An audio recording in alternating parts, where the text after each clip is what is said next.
Seja bem-vindo ao Em Foco. Passos Coelho admite que há propostas socialistas que são liberais, mas que o PSD não pode subscrever. Em entrevista ao Observador, o Primeiro-Ministro diz que a TSU proposta por António Costa põe em causa o pagamento de pensões e que o programa socialista não é compatível com as regras europeias.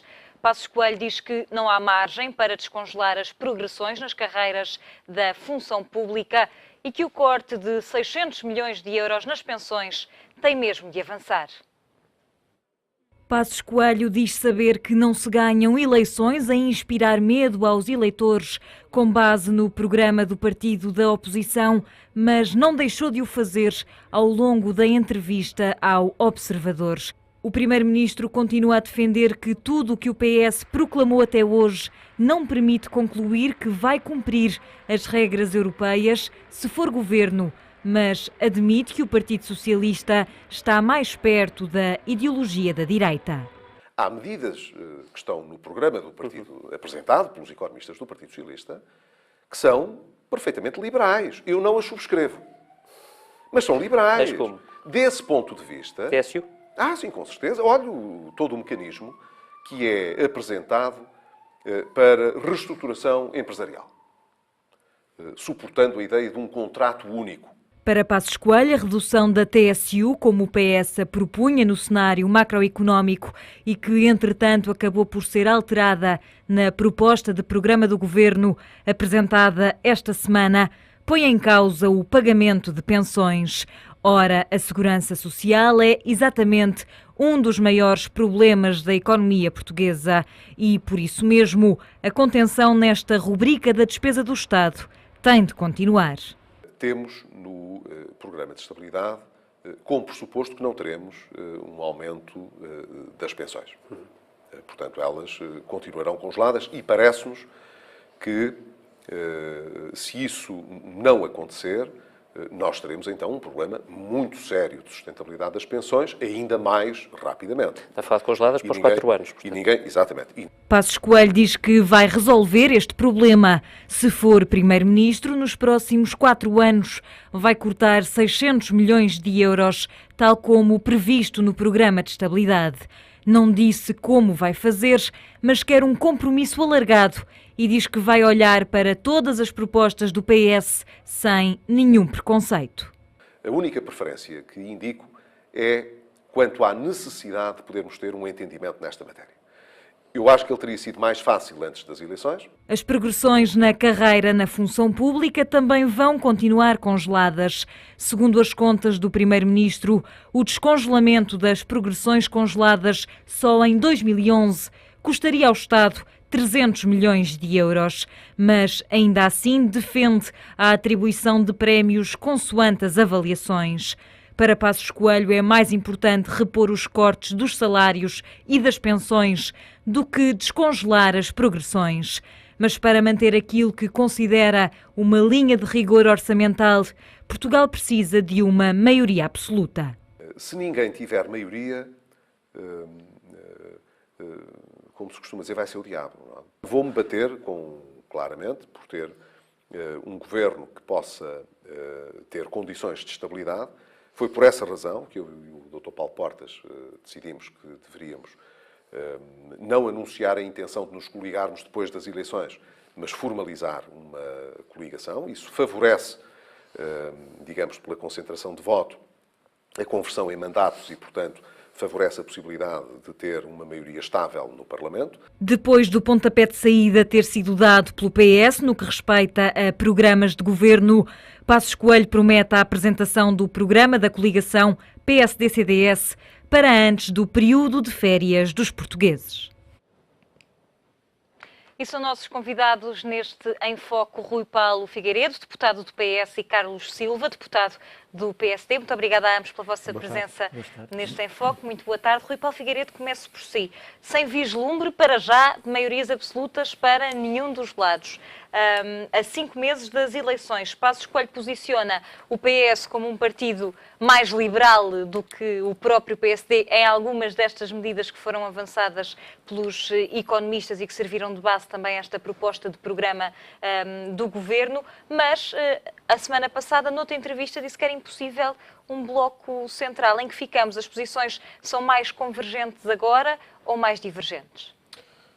Bem, em primeiro lugar, as sondagens valem o que valem neste momento, são estudos de opinião, indicadores, e portanto eu acho que ainda está tudo muito em aberto e acho que há possibilidade de existir uma maioria absoluta por parte do Partido Socialista, do nosso ponto de vista. Naturalmente que o Carlos pensará que existe essa possibilidade por parte do PSD e do CDS. Nós achamos que estamos a fazer um caminho de construção de alternativa, de apresentação de propostas, e há algo que eu acho importante e relevante, que é mais fácil naturalmente implementar esse programa e governar com maioria absoluta.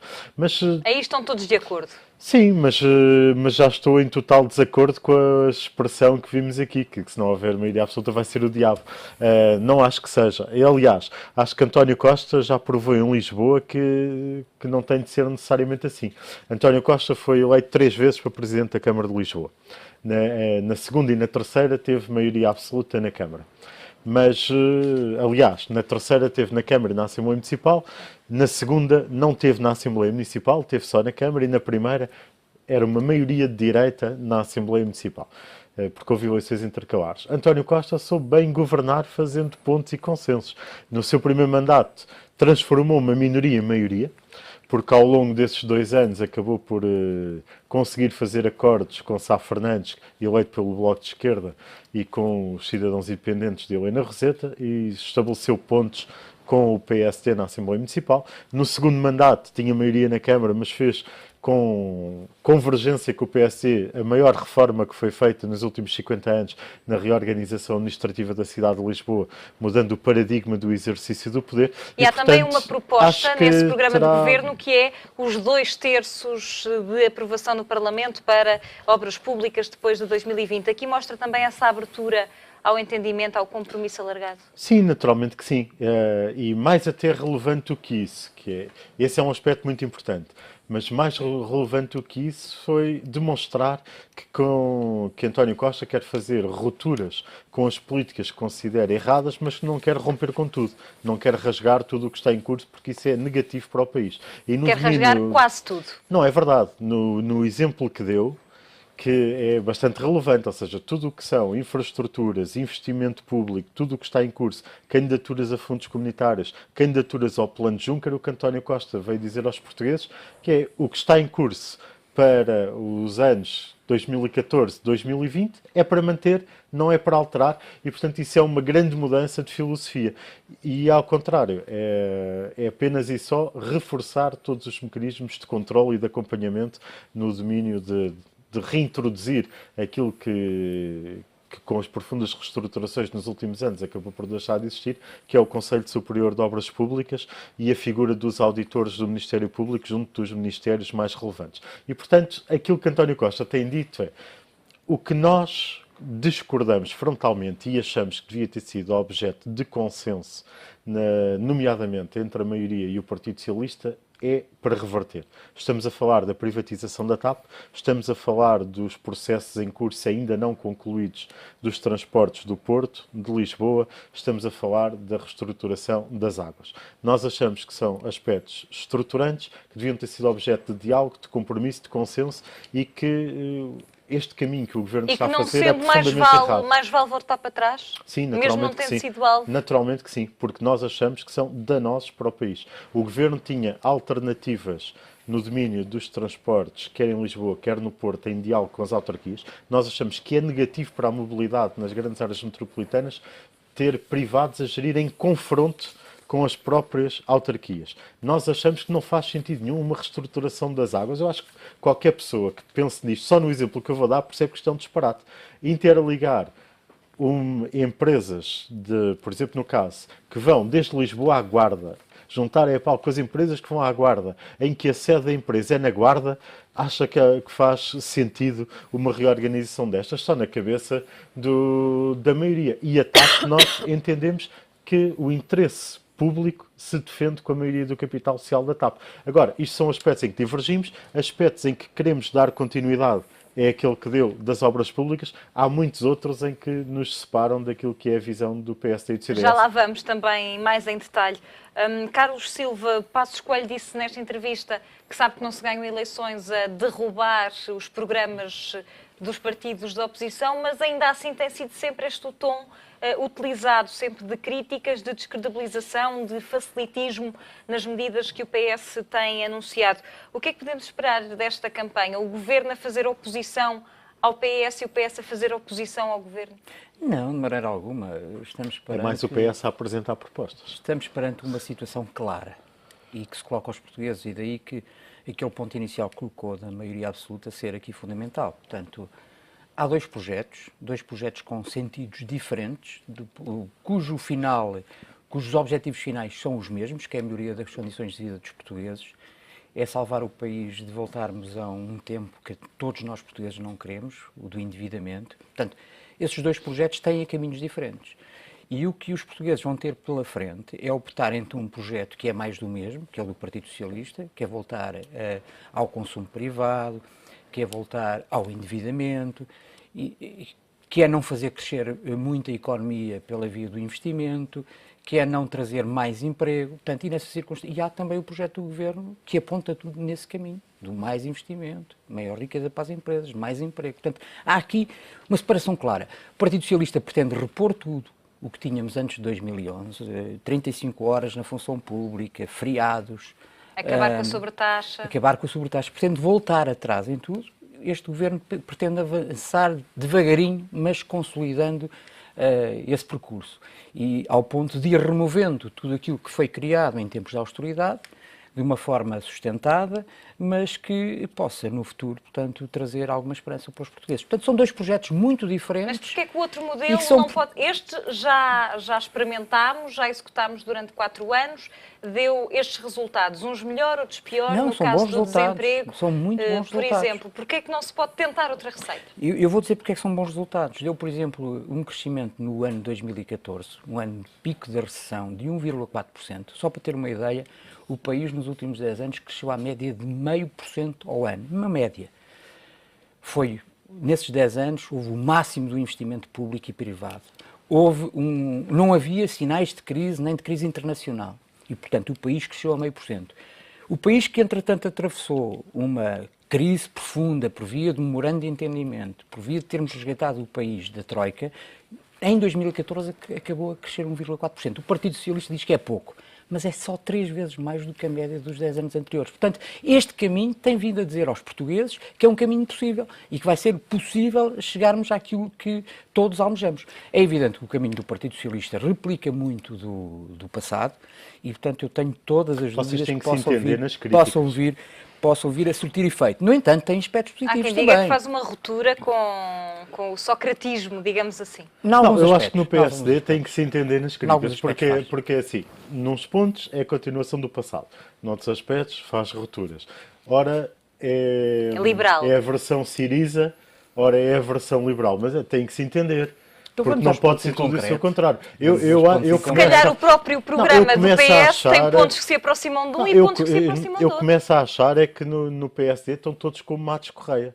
Porque quando o PS apresentou o cenário macroeconómico, 3 ou 4 minutos depois de acabar a conferência de imprensa do PS, aliás, ele já estava na sala antes dela acabar, um dos vice-presidentes do PS, enquanto porta-voz, foi fazer uma reação.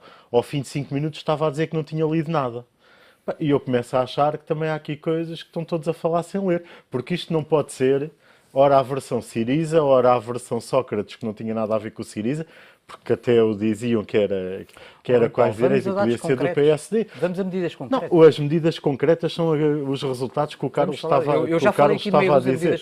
Ou seja, o Carlos dizia que o programa do PS é não ter menos investimento, é ter um desemprego. Mais consumo. Mas quem é que não quer investimento? Aliás, ao contrário, o cenário macroeconómico do PS propõe que o investimento, por via da aceleração da execução dos fundos comunitários, e por isso é que é tão relevante a continuidade de tudo o que está em curso, não haver rupturas, não rasgar o que está em curso e procurar acelerar, prevê que o investimento passe de 4,8%, salvo erro, para quase 9%. E, portanto, não sei onde é que é menos investimento dessa então perspectiva. Vamos ao investimento, Não tem nada a ver com o consumo.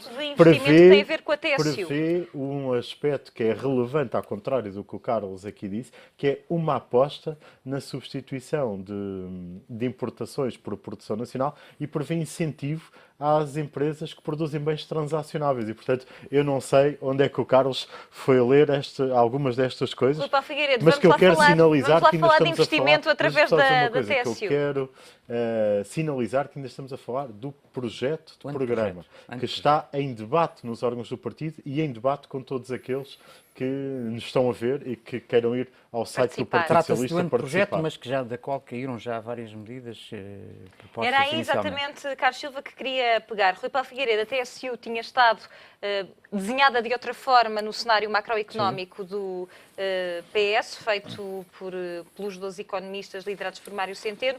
Desta vez, nesta proposta de programa de governo, ela foi, para a parte das empresas, foi pensada de outra forma. Foi um voltar atrás, foi um auscultar de alguma forma empresários, foi o quê? O que é que desta vez mudou? É um auscultar, ou seja, o Partido Socialista, e António Costa tem feito isso desde que foi líder do partido, teve uma ronda por todo o tipo de parceiros sociais e todo o tecido produtivo, todo o tecido empresarial e até associativo noutros setores que não têm a ver com a vida das empresas, mas centrando-nos naquilo que tem a ver com a economia.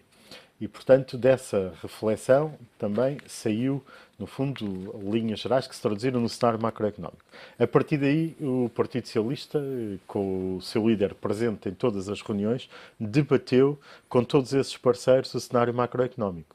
E debater, ao contrário da arrogância de Pedro Passos Coelho e desta maioria, é ouvir. E de facto, muitos dos parceiros sociais sinalizaram algumas discordâncias com o desenho dessa medida. No seio dos órgãos do Partido Socialista também é público, somos um partido de portas abertas e transparente, em que também muitos camaradas meus não concordavam exatamente com esse desenho. Aqui em vias contrapostas, ou seja, os empresários diziam que discordavam porque entendiam que não era absolutamente relevante para, no fundo, as empresas terem mais liquidez, que achavam que era mais relevante, por exemplo, o Estado pagar a tempo e horas, que achavam que era mais relevante a proposta que apresentámos e que focou de não rompermos com o que estava em curso em termos de investimento, do que propriamente a questão da TSU.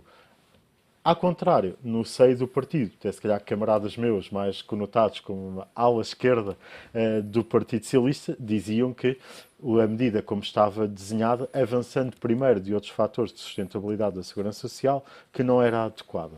Nesse debate e de toda essa mais à direita esta forma, este redesenho em que as fontes de financiamento primeiro têm que ser diversificadas para a sustentabilidade da segurança social e, consoante a evolução dessas receitas, vai-se diminuindo gradualmente a TSU? Não, desse ponto de vista, até poderia dizer que se centrava mais à esquerda. Mas eu acho é que não devemos, no fundo, modelar a medida nem por esquerda nem direita, nem, como estava a dizer, a questão do programa. Eu acho que o programa tem uma visão em que os princípios do Partido Socialista estão bem presentes, mas ao mesmo tempo alia as matérias do crescimento e do emprego com um grande rigor. Ao contrário do que diz o Carlos Silva e gosta de dizer a maioria, este programa está dentro do Tratado Orçamental e parte do cenário base da Comissão Europeia. E aquilo que desenha em termos de propostas e de programa é o seu efeito em termos de dívida, déficit, crescimento e emprego, que tem a ver a partir do cenário base. Se o cenário base da Comissão Europeia mudar, não temos que alterar as medidas, elas terão naturalmente outro efeito. Não sei sobre isto, posso dizer alguma coisa? Sim, claro que sim. Estamos exatamente perante uma das medidas do Partido Socialista em que caracteriza a sua marca. Portanto, é uma medida que como é inicialmente proposta, que aumenta a despesa do Estado e que promove que as gerações futuras possam ter que pagar esta fatura. Por um lado. Pela outra via, há também medidas que comportam exatamente que no futuro por exemplo, a questão das pensões, portanto, a economia que se faz hoje releva que no futuro os pensionistas possam ganhar menos na sua pensão. Portanto, isto são algumas das medidas despesistas em que o Partido Socialista tem Mas afinal perdem agora ou perdem no futuro? Perdem, no caso das pensões, perdem no futuro. No caso da TSU, perdem todos os portugueses na medida em que a medida como estava desenhada pelo Partido Socialista representava encontrar mais 850 milhões no Orçamento do Estado. Mas esse é o vosso erro. E nessa ao longo destes 4 anos. É que não tem, o vosso erro na medida em que não transformam as medidas em valores concretos e nessa circunstância mandam-se para o ar medidas que depois não se quantificam. E nessa circunstância leva a que a credibilidade do programa do Partido Socialista seja imposto em causa. Mas depois o Partido Socialista vai mais longe com medidas ultraliberais. Por exemplo, substituir contratos sem termo por contratos a termo nas empresas. Isto é uma medida claramente, mas muito claramente, de uma política ultraliberal. Portanto, mas tem que ser naturalmente com voluntariado, mas pensar nisto revela bem que o Partido Socialista, neste momento, está a definir algumas das medidas que representam o tal significado liberal. Portanto, acusar o Primeiro-Ministro de que acusa o Partido Socialista de medidas liberais, pelos vistos, não é? Faz sentido as palavras do seu Primeiro-Ministro, porque há todo um conjunto de medidas. O Partido Socialista apresentou 133 medidas concretas relativamente a vários temas. Não podemos ser ao mesmo tempo ciris e liberais e ultraliberais. Acontece é que o próprio Partido Socialista, que com certeza ao fazer este programa bebeu muita informação em vários setores mais liberais, mais ultraliberais, mais de esquerda, portanto, e depois compilou tudo. E por isso é que agora, durante estes próximos 4 dias, agrada a tudo e a todos. É este fenómeno que não credibiliza o Partido Socialista. Esta semana António Costa foi a um encontro. Eu sei que agora o Partido Socialista vai colocar no online, ao dispor dos militantes e vai votar as medidas uma a uma. Eu não sei o que de lá vai sair, mas não antevejo grande coisa. Portanto, nessa circunstância é por isso que eu digo que os portugueses têm que ter muito cuidado, a olhar para as medidas que o Partido Socialista nos está a tentar vender. A apresentação desta proposta de governo, na forma como foi feita, anunciada à noite de um dia para ser apresentada no dia seguinte, com esta abertura à população para que possam fazer as suas sugestões e participar neste programa de governo, e leva a fasquia, coloca pressão sobre o programa de governo que o PSD e o CDS têm de apresentar? O programa de governo, antes de mais, assenta com certeza naquilo que foi o documento de estratégia orçamental, conhecido de todos os portugueses, votado na Assembleia da República e, portanto, à disposição de todos. Não coloca nenhuma pressão. Agora, eu tenho que tirar o chapéu à forma como António Costa e o Partido Socialista conseguiram colocar no espectro público, no espaço público, a mediatização que conseguiram dar a este tema. Foi bem feito, foi um bom número político. Agora, eu só espero é que os resultados que se traduzam dessa votação online sejam resultados concretos e que venham a ser validados e que depois possam transformar-se num verdadeiro programa do Partido Socialista. Portanto, naturalmente não estaremos lá, nós, para fazer de árbitros das medidas que lá são enunciadas. Mas eu estou para perceber como é que este resultado se vai transformar. Do PS. Eu sei que está a fazer muita confusão ao PS e ao CDS, mas existia, por exemplo, uma versão na segunda-feira que foi trabalhada numa reunião entre vários deputados com responsabilidades setoriais do grupo parlamentar e o Gabinete de Estudos, deram contributos sobre essa versão. Na Comissão Política já tivemos outra versão que foi apresentada e disponibilizada. Daqui até domingo, que é a Comissão Nacional, os textos continuarão a evoluir. Essas evoluções todas trazem dignidade ao documento. Naturalmente que sim. Recuar perante determinados... Esse, por exemplo, é um bom património de António Costa também aqui na Câmara de Lisboa. Foi o lançamento do orçamento eu sei bem, na Câmara, por acaso passou, mas eu sei bem a que custo dos lisboetas António Costa fez esses consensos todos. Eu sei bem a que custo, primeiro com a esquerda, e os custos que os lisboetas tiveram que ficar sujeitos. Não tem falta de sujeitos, mas também sei bem... a maior maioria de sempre a António Costa e ao PS. Mas também sei bem a que valor de receita que António Costa depois também fez no mandato seguinte o acordo com o PSD na Câmara. Sabemos bem. Temos aqui pano para mangas, com certeza, para outros programas. Pelo PSD. Muito obrigada aos dois pela vossa presença na Assembleia Municipal. Chegamos ao fim do nosso tempo. Muito obrigada, Carlos Silva, Rui Paulo Figueiredo, pela vossa presença neste Em Foco, que fica por aqui e que volta segunda-feira. Até lá.